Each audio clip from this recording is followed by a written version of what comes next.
मुंबई के एक व्यस्त रेलवे स्टेशन पर एक भिखारी रोज बैठा करता था। उसका नाम था रमेश। फटे पुराने कपड़े, उलझे बाल, नंगे पैर और आंखों में थकान, लेकिन उसके चेहरे पर एक अजीब सी शांति और मुस्कान होती थी। जब भी कोई उसे सिक्का देता, वह दोनों हाथ जोड़कर मुस्कुराते हुए धन्यवाद कहता। रमेश के पास कोई घर नहीं था, कोई परिवार नहीं था। स्टेशन का एक कोना ही उसका ठिकाना था और भीख ही उसकी रोजी रोटी। मोड़ एक अनजान भलाई। एक दिन वही स्टेशन पर एक बूढ़ा फूल वाला बैठा था, जो रोज सुबह सुबह ताजे फूल लेकर आता और मालाएं बनाकर बेचता। अचानक उसे चक्कर आया और वह जमीन पर गिर पड़ा। लोग उसके पास से गुजरते रहे, लेकिन किसी ने ध्यान नहीं दिया। लेकिन रमेश दौड़कर उसके पास गया, उसे पानी पिलाया, उसके फूल समेटे और पास बैठकर उसका सिर सहलाने लगा। बूढ़े ने नम आंखों से कहा, बेटा, तूने जो किया वो कोई अपने भी नहीं करते। तू चाहे तो मैं तुझे फूलों का काम सिखा सकता हूँ। भीख मांगना छोड़ दे, खुद के दम पर जी। नई राह, पहला कदम। अगले ही दिन से रमेश ने फूल बेचने की शुरुआत की।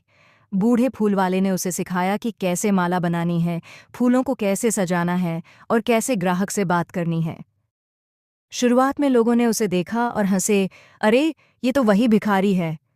लेकिन रमेश ने ध्यान नहीं दिया। उसने मेहनत की, ईमानदारी से काम किया और हमेशा मुस्कुराकर ग्राहक से बात की। संघर्ष, लेकिन उम्मीद बाकी थी। फूल जल्दी खराब हो जाते, ग्राहक कभी कभी आते, लेकिन रमेश ने हार नहीं मानी। हर दिन वो मंडी से सस्ते फूल लाता, साफ सुथरा होकर बैठता और मालाएं बनाता।